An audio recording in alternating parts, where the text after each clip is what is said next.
Alô, amigos patrocinadores, estamos aqui para o nosso encontro mensal.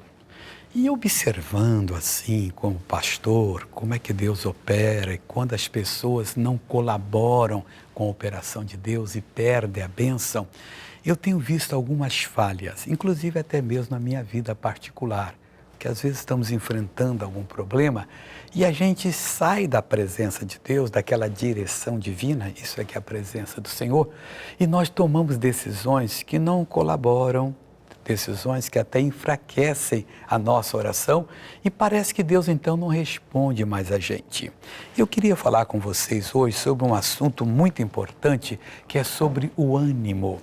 E nós vamos ver que Jesus entendia muito desse assunto, como entende de todos, e ele então orientava as pessoas sobre esse particular da nossa vida, a falta de ânimo e que mantém a gente no sofrimento e quando nós conseguimos aquele ânimo que nos levanta.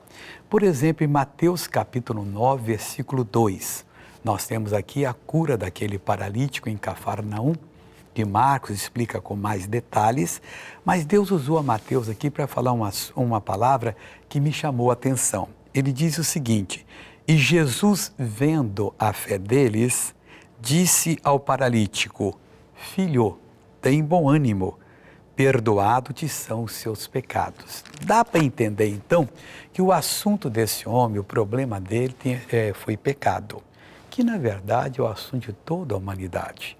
A pessoa não percebe quem está por detrás da tentação e a pessoa entra na tentação e depois vai descobrir que aquele seu ato destruiu toda a sua felicidade, prejudicou os seus familiares e atrasou a vida dessa pessoa e muito.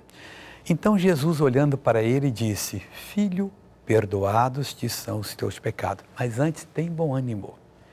Por que Jesus falou isso?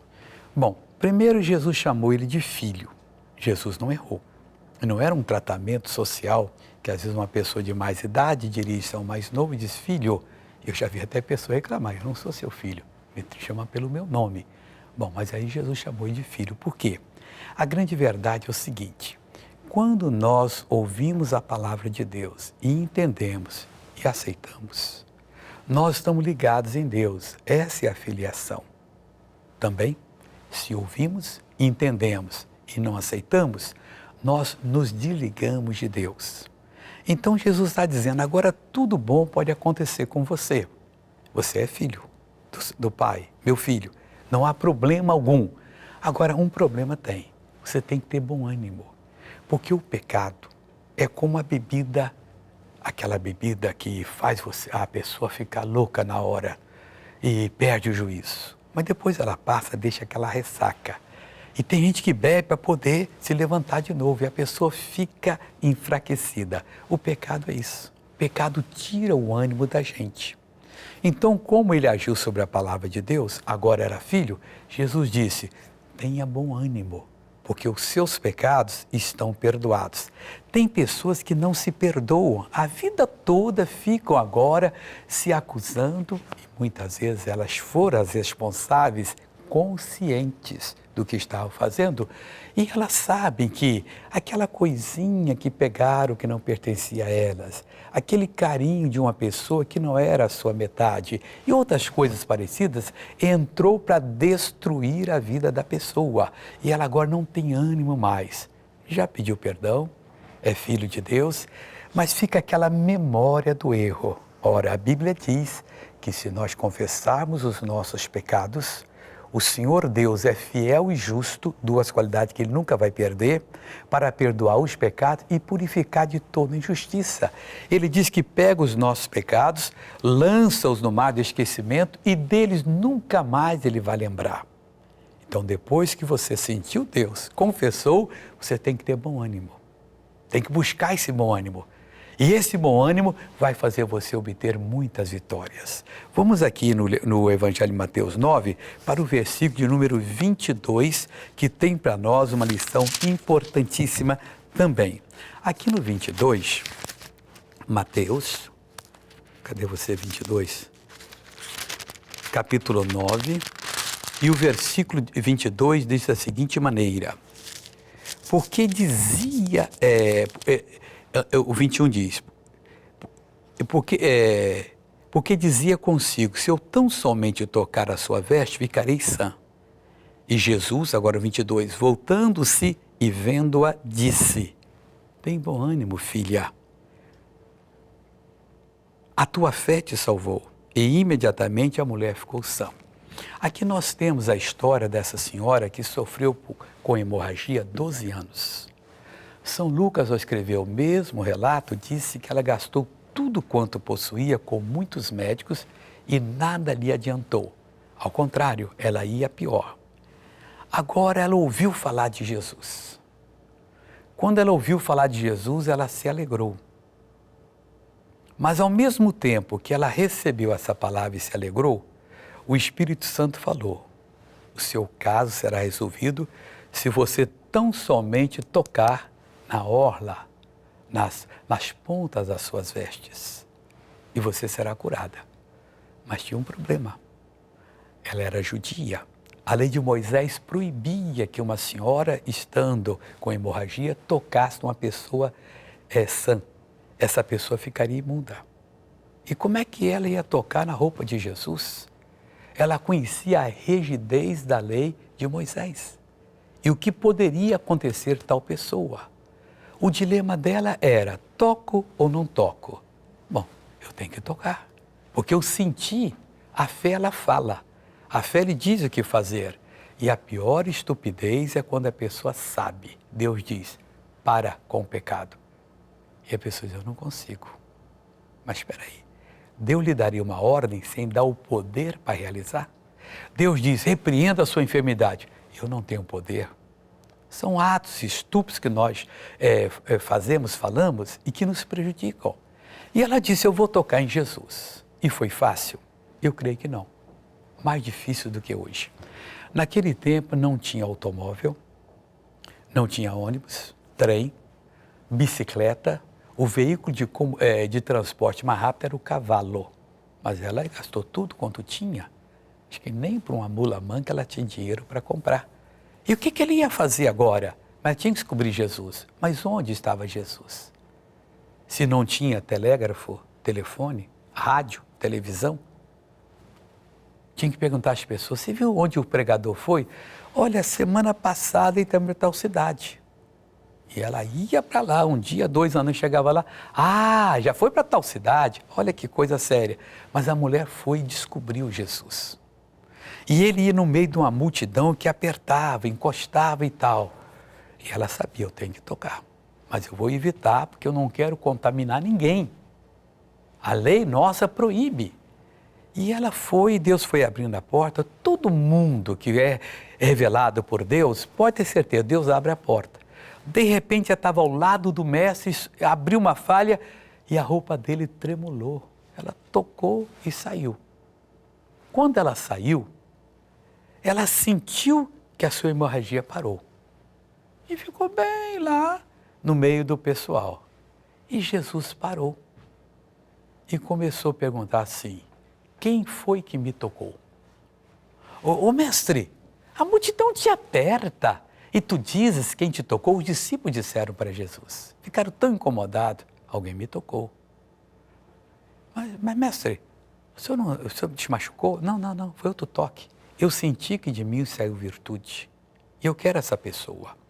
Quando Jesus está inquirindo algo de nós, nós não devemos nos fechar. Abra, porque Ele tem bênção para dar. E agora, conto ou não conto? Porque Ele pode me repreender. Como é que eu, mulher, pela lei de Moisés imunda, toquei nele, que é puro? E agora? Ele está imundo? Como é que Deus vai ficar imundo? Deus é santo. Nada se pega em Deus. Não tem maldição contra Deus. Não tem nada que se pegue em Deus. Nem naquela pessoa que é de Deus, hein? Aquela pessoa que é de Deus deve andar pura diante do Senhor, cumprindo a palavra de Deus, sem nenhum rancor, ódio no coração, porque o inimigo não vai conseguir tocar nela. E ela então: mas eu tenho que tocar, eu tenho que confessar. E a coisa ficou chata ali e tal. E ela então veio, Marcos fala sobre isso, ela prostrou-se diante de Jesus e contou toda a verdade, tintim por tintim. Aí Jesus deve ter dado um sorriso para ela e disse, filha, o que ele falou aqui? Marcos 9, 22. Vamos ver direitinho aqui, para nós não sentar a palavra. O que é que Jesus disse para ela? Ele foi e falou da seguinte maneira, e Jesus voltando e vendo-a, disse, tem bom ânimo, filha. Toda pessoa que age na palavra de Deus está ligada em Deus, é um filho. Vem a herança, vem a paz, vem a bênção. Toda pessoa que se desliga da palavra de Deus, vem a maldição. Tem bom ânimo. 12 anos, já não tinha mais nada, vendo a saúde ir embora, esperando talvez a morte. Ela agora entende e Jesus diz para ela, tem bom ânimo, filha. E ele fala mais para ela aqui, a tua fé te salvou. Você não somente foi curada desse mal, o diabo perdeu o poder de tocar em você. A partir de agora você está livre completamente, não só curada da hemorragia. Davi falou lá no Salmo, primeiro foi Jesus quem falou em Apocalipse 3, 7. Eu sou o santo, o verdadeiro. Ao anjo da igreja de Filadélfia escreve assim, diz o que é santo, que é verdadeiro e que tem a chave de Davi, o segredo da vitória. E Davi explicou um pouco dessa chave no Salmo 3, versículo 3, dizendo, o Senhor é um escudo para mim. A partir desse momento, essa mulher tinha o Senhor como escudo. Meu irmãozinho, se você tiver o Senhor como escudo, o demônio pode tentar fazer o que quiser. Ele não vai conseguir tocar em você. Por quê? O Senhor, ele é intransponível, impenetrável. O demônio manda aquela seta mais venenosa, cheia de fogo, ela bate no escudo e Deus diz a Bíblia que Deus é um fogo consumidor. Esse é o Deus que nós temos. E ele vai queimar tudo, vai cair só carvão lá no chão, só cinza. Não vai sobrar nada mais. Esta mulher então contou para Jesus e disse, tem bom ânimo, filha, a tua fé te salvou. Olha que alegria que a mulher deve ter sentido. E diz aqui a palavra de Deus que imediatamente ela ficou sã. Acabou. Era uma outra mulher. Antes derrotada e coitada, estava indo embora. Agora não. Era uma pessoa que sabia que podia viver até o último dia que Deus marcou para ela, de cabeça erguida, vencedora, e tudo que ela perdeu até ter recuperado em dobro, porque essa é a medida de Deus. Irmãozinho e irmãzinha que está me ouvindo, todos os meses eu tenho aqui uma palavra com você. O segredo é ter ânimo. E esse ânimo é de Deus, não é um ânimo que o homem produz.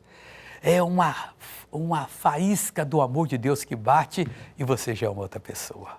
Você toma posse da bênção. Vamos para Mateus 14, 27. Aqui nós temos Jesus andando sobre o mar. Coisa séria. Ele estava com o pessoal e terminou o culto e disse, olha, entra no barco, vamos atravessar o mar para o outro lado e eu não vou com vocês não, eu vou subir o monte que eu vou orar. E foi para lá. Você vê que Jesus orava, hein? E tem gente que não ora nunca, aquela oração que encontra Deus mesmo. Anoiteceu, Jesus estava lá orando e continuou orando e foi passando. E o vento virou o contrário e o barco não tinha progresso. As ondas eram grandes, quase viravam um barco. E quando, pela quarta vigília da noite, você sabe que anoitece mais ou menos 6 horas, né? Quarta vigília era entre 3h30, 4 da manhã. Aí Jesus veio encontrá-los. Que noite, hein? De 6 à meia-noite, 6 horas lá, tentando remar, não conseguia. Mais ou menos 9h30, 10 horas, esse homem estava ali em desespero. E quando eles viram, no meio da tempestade, uma figura estava andando sobre as águas. Eles não estavam em espírito, porque se tivessem, já tinham resolvido o problema da tempestade no início. A nós foi dado o poder para representar Jesus. Jesus disse, tudo que você determinar em meu nome, eu o farei. Eles deveriam ter usado o nome de Jesus e repreendido a tempestade. Não o fizeram. Agora, quando vem aquela sombra, gritaram apavorado, é um fantasma. E sabe o que Jesus falou para eles? Está aqui no versículo, eu estou falando de Mateus 14, no versículo de número 27. Jesus, porém, lhes falou logo, dizendo: tende bom ânimo, sou eu, não temais. Amiguinho, amiga, todos nós agora, não importa se a tempestade está forte, e parece que agora o comandante das trevas vem, Deus só permite que venha ao nosso encontro a própria pessoa dele. O dia que você creu em Jesus, você passou a ser propriedade divina. Ele toma conta de você. Não tem esse negócio que o demônio vem, que um fantasma vem, que eu estou com um azar tremendo. Eu estou na bênção de Deus, eu estou fazendo a obra de Deus, eu não quero saber nem da conversa do demônio. Tem de bom ânimo, Jesus disse. E por que ele falou isso? Ele falou, tem de bom ânimo, sou eu, não tem mais. Meu amiguinho, quem tem Jesus na vida, quem tem o Senhor Jesus como seu Salvador, não tem que ter medo. Haja o que houver, ameaça que for que apareça, você tem Jesus. É Ele que vem ao seu encontro. Agora, eu não sei o que mais vou fazer. Eu vou saudar Jesus. Nesse momento, Ele está dirigindo-se a você. Você pode crer agora que o Senhor não vai lhe abandonar de jeito algum. Vamos agora para o Evangelho de Marcos capítulo 10. Nós temos aqui o caso de Bartimeu, o mendigo. Isso começa lá, Marcos 10, lá pelo versículo 40 e alguma coisa. Eu já digo a você direitinho aqui qual é o versículo. Marcos 10,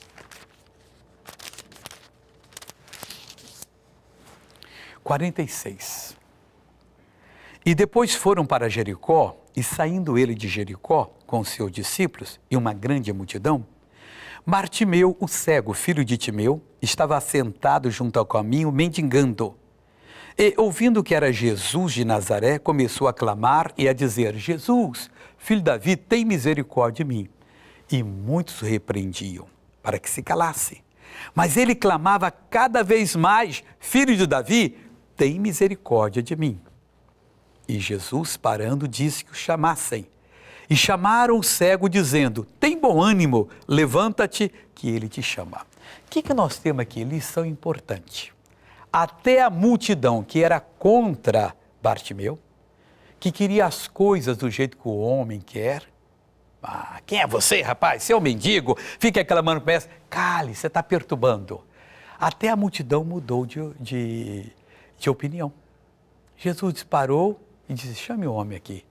Tem bom ânimo. Eles entenderam que agora ia funcionar a coisa. Será que você está entendendo que Deus está permitindo você conhecer a palavra dele para poder mudar a sua vida? Quanto tempo alguns ainda vão continuar marchando no caminho do erro? Gostando de ter um lucrinho aqui, um prazerinho ali, sei lá mais o quê, e se afundando na mão dos demônios. Quanto a mim, eu sei que Deus está se dirigindo a mim. Ele está me chamando. E o que eu tenho que fazer? Eu tenho que ter bom ânimo. Você tem que ter bom ânimo. A multidão mudou o discurso. Olha, a chamada de Jesus para a sua vida muda completamente o discurso. Aqueles que lhe acusam vão ficar com o dedo pesado, e vão parar de lhe acusar. E muitos vão até lhe aplaudir. Oh, aquela pessoa é maravilhosa. Eu não sabia que ela é tão vencedora dessa maneira. Bartimeu, tenha bom ânimo, levanta-te. Já deram até mensagem boa para ele, não fica prostrado mais não, porque ele te chama. Quando Jesus chama, é para mudar a vida da pessoa. Nós temos aqui mostrado várias novelas da vida real de pessoas que ouviram o chamado de Jesus. E a vida mudou. E tem muita coisa boa agora. Vamos ao primeiro caso agora, em nome de Jesus.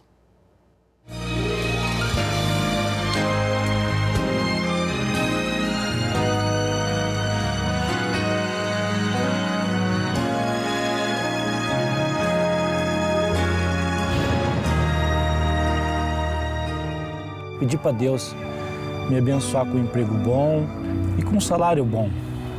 Mas ao longo dos tempos, como faz tempo que eu estou trabalhando já nessa empresa, eu vi que as coisas foram se defasando, né? De acordo com a inflação, os juros, né? E os preços foram subindo. Então você não pode ter um salário, né, pequeno e as coisas subindo. Você vai ficando cada vez inferior e para trás. Então o meu salário foi ficando defasado ao longo dos tempos. A gente queria ter algumas coisas, comprar alguns móveis, algumas coisas e não dava, né? Só dava pro gasto do mês mesmo. Tava bem complicado. Kleber passa 3 longos anos com o salário defasado. E em meio à dificuldade, ele é chamado para patrocinar o Show da Fé. O chamado do patrocinador foi bem impressionante o que aconteceu, porque eu estava ganhando pouco. E Deus chama eu, mesmo ganhando pouco, né? Eu falei para a esposa, puxa vida, Deus colocou um valor aqui no meu coração. E eu pensava, acho que vai faltar se eu patrocinar a obra do Senhor. Eu, na verdade, eu não tinha esse dinheiro, mas eu resolvi aceitar esse chamado. E eu sempre dizimei